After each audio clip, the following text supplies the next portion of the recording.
Hello and welcome to the Curiosity and Co podcast. I want to start with a simple question. Right now, as you listen to this, where is your mind?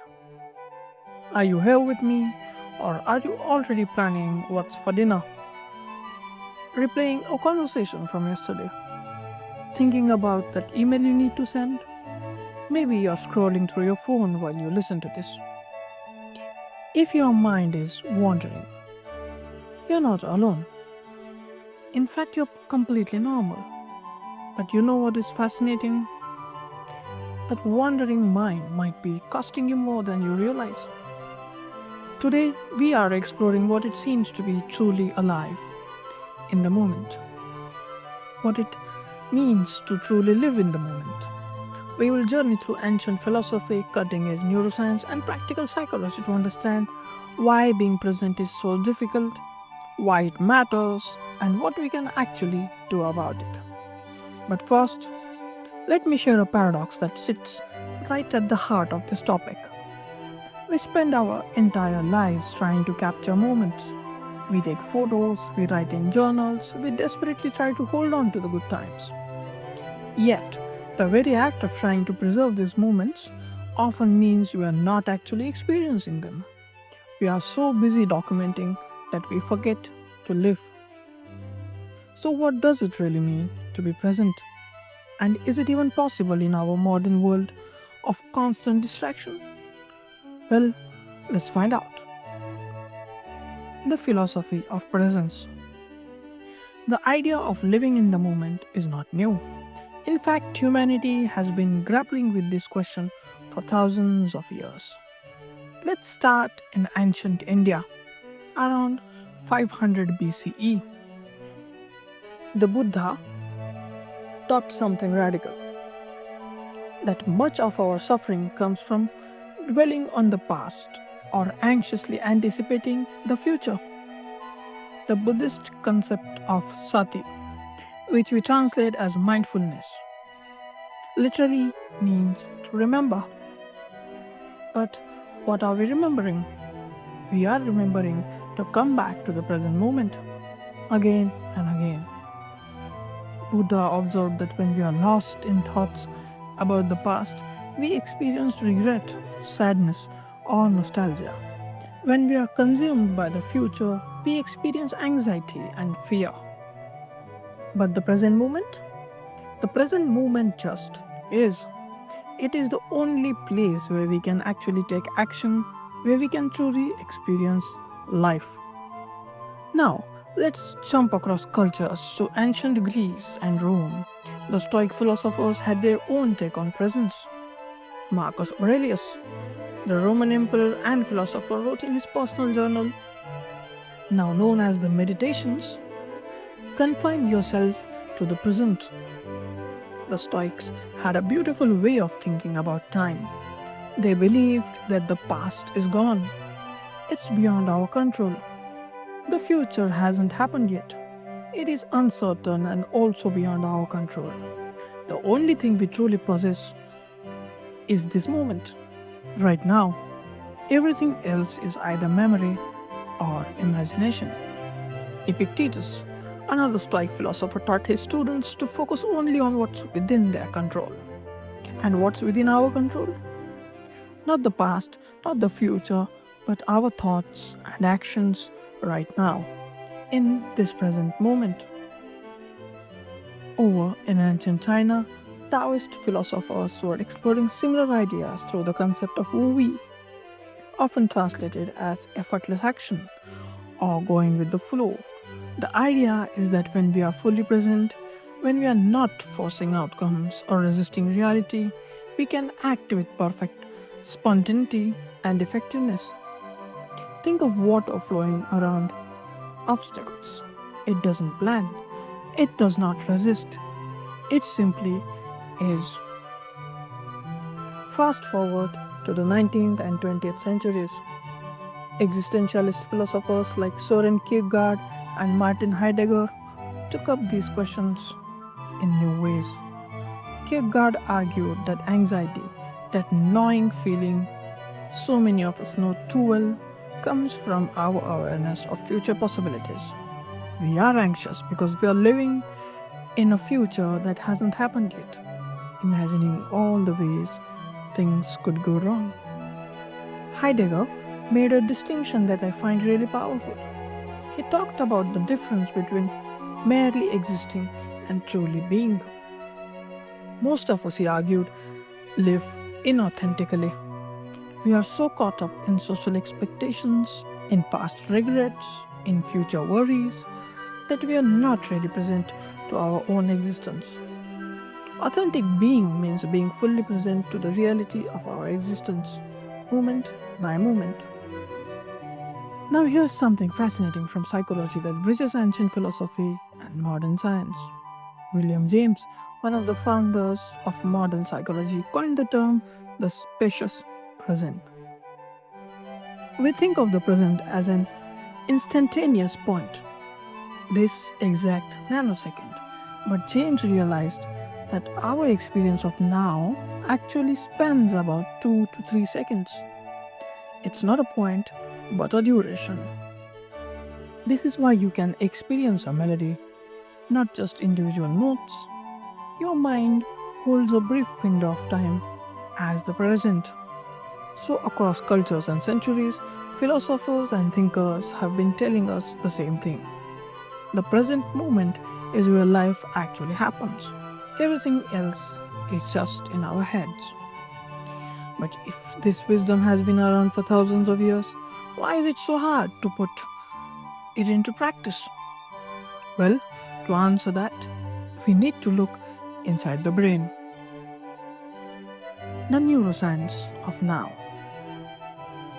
Let us talk about what is actually happening in our brain right now as we listen to this. In 2010, two Harvard researchers, Matthew Killingsworth and Daniel Gilbert, conducted a remarkable study. They created an iPhone app that would ping people at random times throughout the day and ask them three simple questions. What are you doing? What are you thinking about? And how happy are you?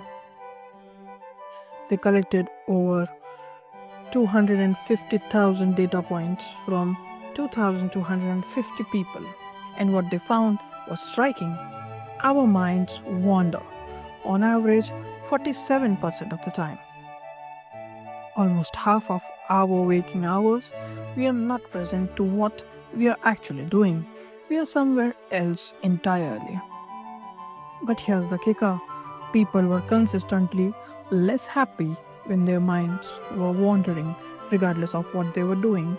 Even when they were engaged in pleasant activities, if their mind was elsewhere, they were less happy than when they were fully present, even during unpleasant activities. Think about that. It's not just what we are doing that determines our happiness, it's whether we are actually there for it. So, what's going on in the brain when our brain wanders? Enter the default mode network, or DMN. This is a network of brain regions that becomes active when we are not focused on the external world. It's where we ruminate, daydream, plan for the future, and replay the past. The DMN is not inherently bad. It is crucial for creativity, self-reflection, and planning. But when it's constantly active, when we are trapped in repetitive thoughts about the past mistakes or future worries, it becomes a problem. And this overactive DMN is associated with anxiety and depression. Now, here's where it gets really interesting. Neuroscientists have studied the brains of experienced meditators using functional MRI scans. What they have found is that meditation, the practice of bringing attention back to the present moment, actually quiets the default mode network. Sarah Lazar, a neuroscientist at Harvard Medical School, conducted groundbreaking research on this. She found that just 8 weeks of mindfulness meditation practice produced measurable changes in brain structure. Participants showed increased gray matter density in the hippocampus, the part of the brain crucial for learning and memory. and decreased gray matter in the amygdala, which is associated with stress and anxiety. In other words, practicing presence does not just change how you feel in the moment, it literally reshapes your brain.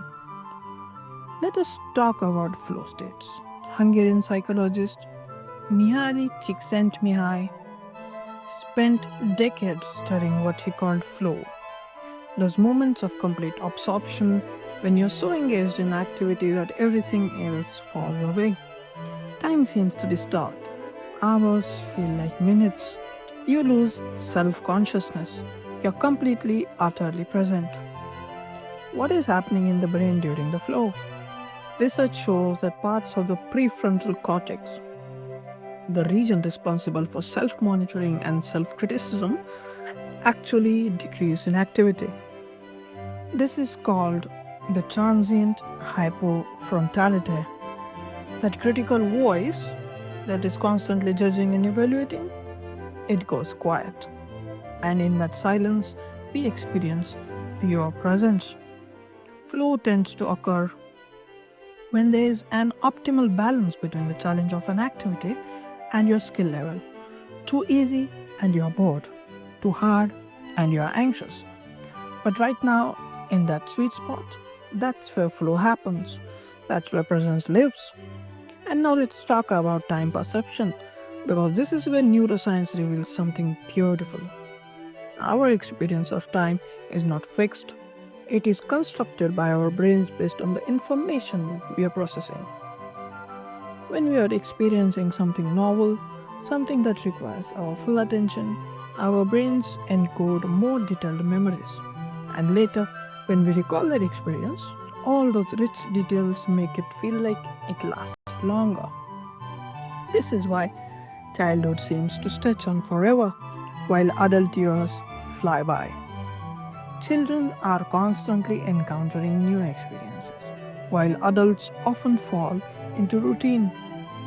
Here's the profound implication. When we are fully present, when we are truly paying attention, time literally expands. We are not adding more minutes to our lives, but we are adding more life to our minutes. The neurotransmitter dopamine plays a fascinating role here. It influences how fast we perceive time passing, but more importantly, it's intimately connected with novelty and attention. When we are engaged with something new and present to it, dopamine is released and our experience becomes richer, more memorable. So, the neuroscience tells us something that ancient philosophers intuited. Presence is not just a nice idea, it's a fundamental aspect of how our brains work. We are happy when we are present. Our brains literally change when we practice presence, and time itself becomes richer when we are paying attention. But knowing all this does not make it easy, because we live in a world specifically designed to fragment our attention. The psychology of presence. Now let's talk about your phone. Right now, it is probably within arm's reach. Maybe it is in your pocket. Maybe you have glanced at it once or twice since you started listening to this.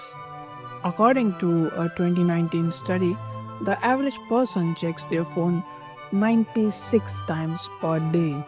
That's once every 10 minutes during waking hours.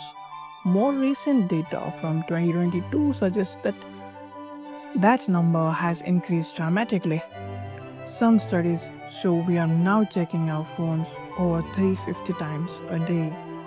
Every single one of those checks is a moment of broken presence, a moment where we are pulled out of whatever we are doing and thrown into the digital world. But here's what is really costly. Research by Gloria Mark at UC Irvine found that when we are interrupted, it takes an average of 23 minutes and 15 seconds to return to full focus on what we were doing. 23 minutes. Let that sink in. If you're interrupted just a few times a day, you're losing hours of productive present time. And most of us aren't interrupted just a few times. We are interrupted constantly. This is not an accident. Social media platforms are designed by some of the smartest behavioral psychologists in the world. They use something called variable reward schedules, the same principle that makes slot machines addictive. Sometimes you check and there's something interesting, sometimes there isn't. That unpredictability keeps you checking, hoping for that little hit of dopamine. Your attention has become a commodity, and there's an entire economy built around capturing it as you already know it, fragmenting it, and selling it to advertisers. So, what is this doing to our mental health? Well, a lot. A comprehensive meta analysis of 209 studies published in 2013 by Howry and colleagues found that mindfulness based therapy was effective in reducing symptoms of anxiety, depression, and stress. The research is clear. Being present helps us regulate our emotions. When we are caught in rumination, replaying the past over and over, we are more prone to depression. When we are stuck in worry playing out future scenarios, we are more prone to anxiety. Presence is the antidote, but it is an antidote that is increasingly hard to access. Here's another paradox. We live in an age where we can document everything. We take photos and videos constantly. We share our experiences on social media in real time. We have never been more capable of preserving our moments. But are we actually experiencing them? Linda Henkel, a psychologist at Fairfield University, studied what she called the photo taking impairment effect. She brought people to a museum and had some of them photograph the exhibits while others just looked at them. Later, she tested their memory. The people who took photos, they remembered significantly less about what they had seen. They had outsourced their memory to their cameras. The act of trying to preserve the moment had prevented them from experiencing it. But there's a nuance here. When Henkel asked people to zoom in and photograph specific details to really engage with what they were capturing, the memory impairment disappeared. It wasn't the photography itself that was the problem. It was mindless photography, the automatic snap and move on that we have all gotten used to. This speaks to a deeper issue. We have developed what researchers call FOMO, fear of missing out. A 2013 study by Przybylski and colleagues found that FOMO is linked to lower life satisfaction and lower mood. We are so busy checking what everyone else is doing, so anxious that something better might be happening somewhere else, that we can't be present to our own lives. We are missing out on our lives because we are afraid of missing out on other people's lives. There is also the hedonic treadmill to consider, the psychological phenomenon where we quickly adapt to positive changes in our lives and return to a baseline level of happiness. You get the promotion, the new car, the relationship you wanted, and within weeks or months, you're back to feeling the way you did before. But here's where presence offers something powerful. When we practice savoring, when we are truly present to positive experiences, we can interrupt that adaptation. We can extend the joy, make it last longer, feel it more deeply, not by grasping at it, but by fully experiencing it while it's here. The research on mindfulness based interventions is extensive. MBSR, Mindfulness Based Stress Reduction, is an 8-week program developed by John Kabat-Zinn that is now used in hospitals, clinics, schools, and workplaces around the world. It has been validated in hundreds of studies for its effectiveness in managing chronic pain, anxiety disorders, and depression. The practice is simple: bringing attention to the present moment, whether through breath awareness, body scanning, or mindful movement. But simple does not mean easy, especially not in our current world. the science of mindfulness practices. So, we understand the philosophy, we know the neuroscience, we recognize the psychological challenges. The question now is, what can we actually do about it? Let us look at evidence based practices that can help us reclaim presence. First, breath awareness. This is the foundation of most mindfulness practices, and there's a good reason for that. When you bring your attention to your breath, you are doing something neurologically significant. You are activating your parasympathetic nervous system, the rest and digest system that counteracts stress. Studies show that even a few minutes of focused breathing can reduce cortisol levels, the stress hormone. The practice is simple. Notice the sensation of breathing, the air moving in and out of your nostrils, the rise and fall of your chest or belly. When your mind wanders, and it will, gently bring it back. No judgment, just noticing and returning. Body scanning is another powerful technique. This involves systematically bringing attention to different parts of your body, from your toes to the top of your head. Research shows this improves what's called interoception, your awareness of internal bodily states. This heightened body awareness is associated with better emotional regulation. You become more attuned to the early signals of stress or discomfort, and you can respond before they escalate. Mindfulness movement practices like yoga, tai chi, or even just mindful walking show similar benefits to seated meditation. The key is the quality of attention you bring to the activity, not the activity itself. And here's something that is very important to understand. Mindfulness is not about achieving some blissed out state where your mind never wanders. That's not the goal. And frankly, it is not even realistic.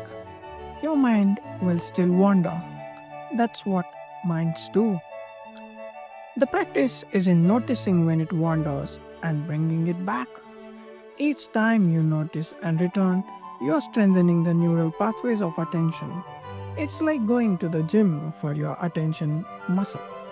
And as a dear friend of mine would say, consistency matters more than intensity. 5 minutes every day is more beneficial than an hour once a week. The application of mindfulness extends far beyond meditation cushions. It's being used in schools to help children regulate their emotions and focus better. It is being used in workplaces to reduce burnout and increase productivity. It's being used in sports psychology to help athletes achieve peak performance. The science is clear. These practices work, but they require practice. That's why it's called a practice. The nuance and conclusion. Before we finish, I want to address an important nuance. Living in the moment does not mean abandoning all planning or refusing to learn from the past. That would be foolish and impractical. You need a plan. You need to reflect. The human capacity for mental time travel, for imagining the future and learning from the past, is one of our greatest strengths. It's what allowed us to build civilizations, cure diseases, and create art. The question is not whether your mind should ever leave the present. It's whether you have a choice in the matter. Are you directing your attention, or is it being hijacked? Are you choosing to plan, or are you trapped in worry? Are you deliberately reflecting, or are you lost in rumination? Some mind wandering is actually constructive. It fuels creativity and problem solving. The goal is not to eliminate it, but to bring awareness to it. Presence is about conscious choice. It's about knowing where your attention is and having the ability to bring it back when it's not where you want it to be. Here's the deepest irony of it all. You have just spent almost 30 minutes listening to a podcast about being present. You have been thinking about presence, learning about presence, but perhaps not fully experiencing presence. And that is okay, because awareness is the first step, understanding is the foundation. But now comes the real work, the moment by moment practice of actually being here. The question is not whether your mind will wander, it will. The question is whether you will notice when it does, and whether you will have the kindness and patience to bring it back. Again and again, moment by moment. Because this moment, right now, is the only one you truly have. Thank you for being here. Ciao.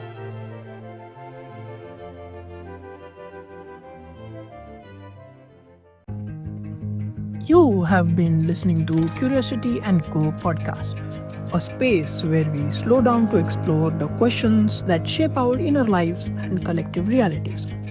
It's a place for thinkers, readers, and wanderers of the mind, those who find wonder in the ideas and meaning in complexity.